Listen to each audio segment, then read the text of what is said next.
no pedestals. So this is the topic that's been happening with friends, family, colleagues all throughout this past week for myself, and that's what I want to share here. And so this concept of no pedestals is taking a look, and this is what I've been doing, is taking a look at all the ways that I put others on pedestals, or I put myself on pedestals, or I try to put myself on pedestals. And so with the ups and downs, that I've had throughout 11 years of entrepreneurship, there's been high highs, there's been low lows, and everything in between, and fast, swinging throughout at times. And so during the low points, give me the opportunity to, what I've realized is let go of the pedestals, let go of the need to feel better than others or feeling better than others. And what I've noticed at times where things have swung away and I've had things taken away is that it's like, okay, that's right, I'm a human being just like everybody else, and we are all the same in that regard. So that's what I've been sharing and speaking with, as I've been reflecting on that with friends, family, colleagues.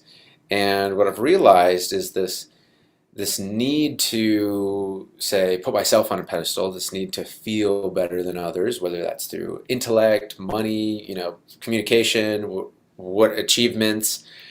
What I realized is that came back, I was like, where's this coming from, And I traced it back to, growing up, times where I felt less than others.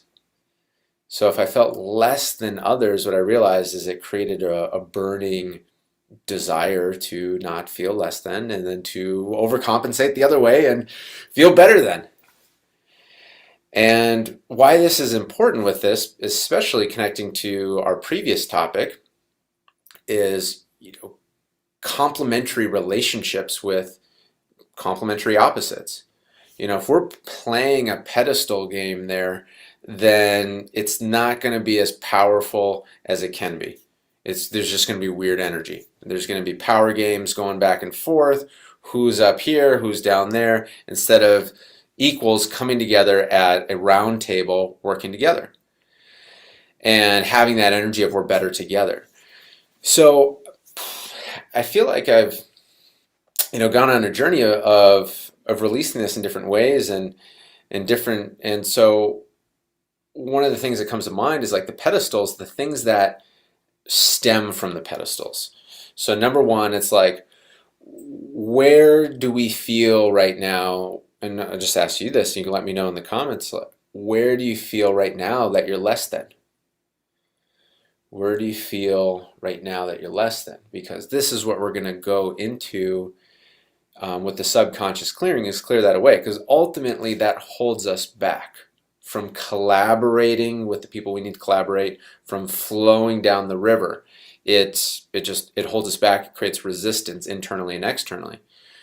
So first and foremost is take a look at, okay, where do I feel less than others right now? And just being honest with that. Is it health, wealth, happiness, some combination in the business, in the personal life, career? And the reason as we identify that, because what can come from that feeling of less than is needing to overcompensate. And that's what I found for myself, needing to overcompensate the other way, which looks like pushing others down or achieving out of a frantic fear and anxiety to try and get above that pedestal. Overthinking about what's the pedestals going on right now. And so that's what I realized for myself, like growing up where I grew up, I had friends who had homes and places that, they were really well off compared to our circumstances, and that made me feel less than. So it created a drive to create, money, to create a nice home, to create these different things that I wanted.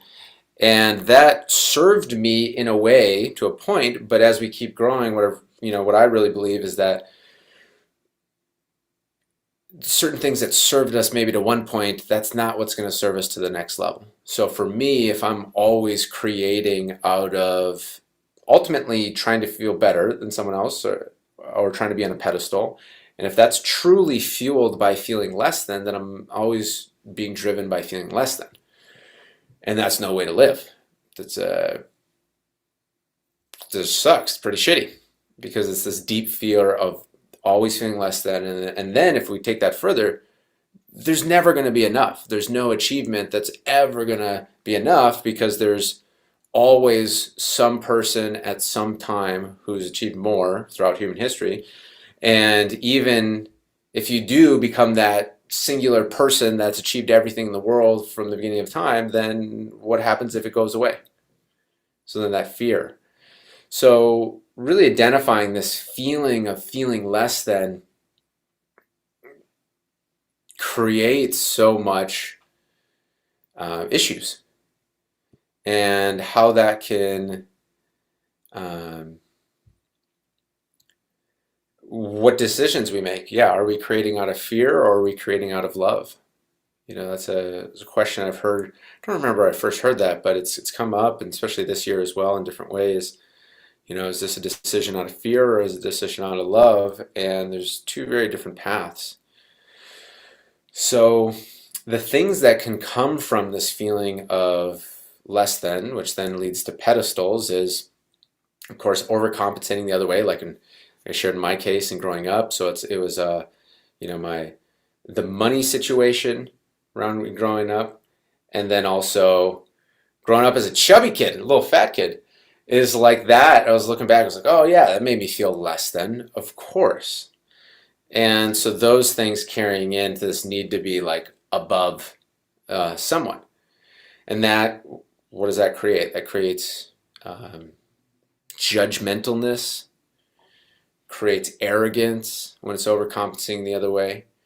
And these are all things that get in the way, big and small, of our collaboration coming together, and purpose, passion, and cash truly flowing together. In that order, too. It's not cash, purpose, and a little passion.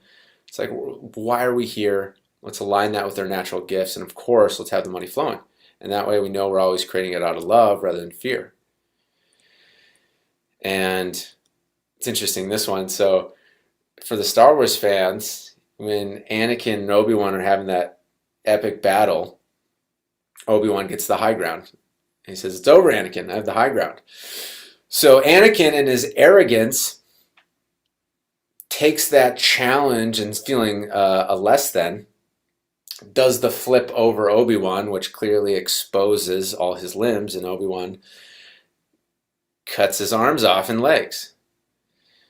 So that's the contemplation that I've been talking with friends, family, colleagues, and how that feeling less than as we fall down the rabbit hole, it can be connected to a lot of things. And it sounds like people typically take it in two different ways. They overcompensate, and then they try and, the subconscious tries to be on that top pedestal at all times. Like, no matter what happens, I got to be on that top pedestal because then I'm safe and I don't have to feel that feeling of feeling less than again. So that's one way. Another way is a person feels less than, and then they make sure to always knock themselves down below others. Maybe there's a relationship or a conversation that starts off right here, and then since they take it the other way, their subconscious makes sure to make them feel down a peg, knocked down a peg, with what they say or maybe what they don't say or their body language.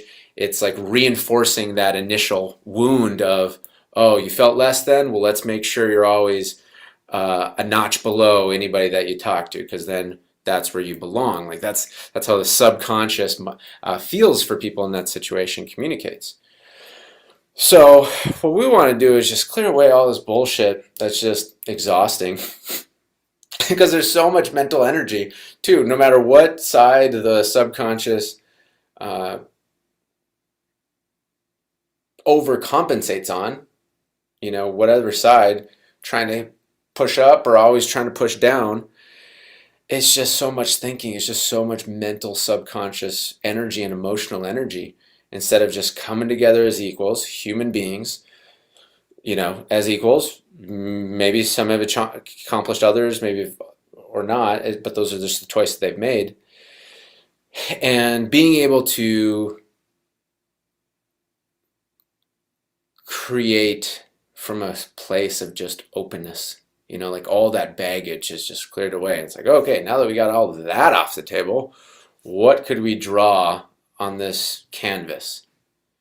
What could we make with these ingredients?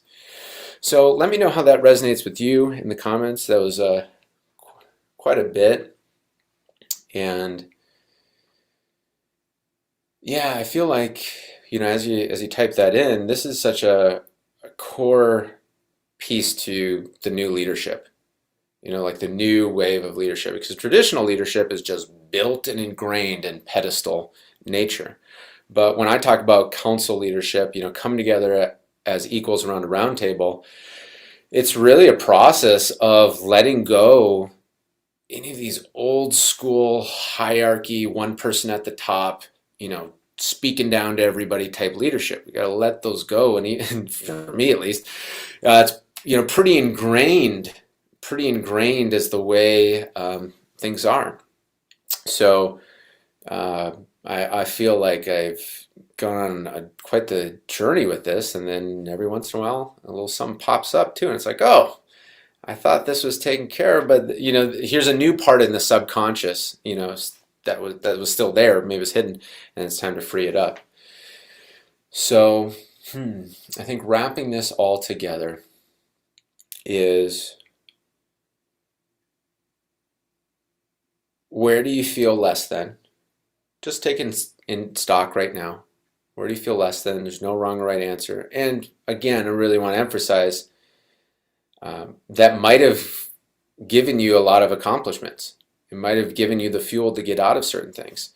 Yet when we talk about flow state, 5xing productivity, we got to be able to produce out of love rather than produce out of fear and anxiety for the majority of the time, because that's flow state. You love what you're doing, you're flowing with it. It's not this stressed, anxiety, chaotic pressure. So that will absolutely produce results, but it's what multiple of productivity. If we're talking about 5xing productivity, we got to let this shit go so we can get in the flow. And yeah, okay. To Christy shared, agreed, feeling less than doesn't serve any purpose. I've found it is, not sure what that word is. But yeah, I was reading a book here. I'm going to look down here. So, fantastic book that, shout out to Joseph Severson that introduced me, I don't know, maybe 10 or 11 years ago. And every once in a while I come back to it, and this is one of those times. And yeah, he was even talking about, and I'm paraphrasing, he was talking about just this pedestal game of like arrogance is like really needing to be at the perceived top. And then there's humility, fake humility, which is like, okay, essentially if you go deep down, the subconscious is like, all right, I'm going to play the rank game, the pedestal game, but I'm going to go the opposite way. I'm going to be so, I'm doing in quotes, humble. I'm going to be so pious that I'm actually higher than you, better than you, no matter how much money you have, no matter how accomplishments you have. I'm actually higher than you because I'm so humble that I don't need those worldly, things. So that's what it just talks about. It's like rank games and pedestals. It's, so ingrained into our DNA.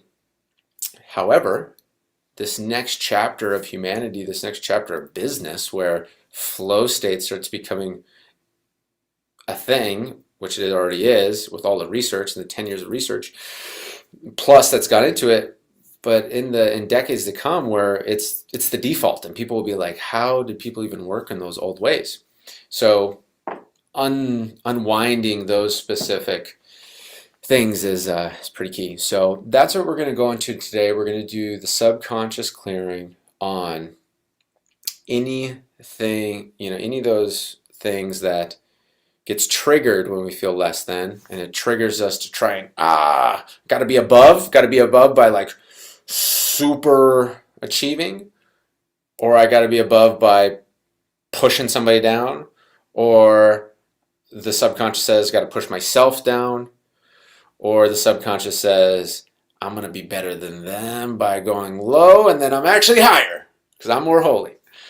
So any of those examples, maybe there's some others, that's what we're going to clear away. So that we can let go of producing out of fear, let go of producing out of shame, let go of producing out of guilt, let go of producing out of anxiety, let go of producing out of frustration, as a core fuel, and instead switch the fuel to producing out of love,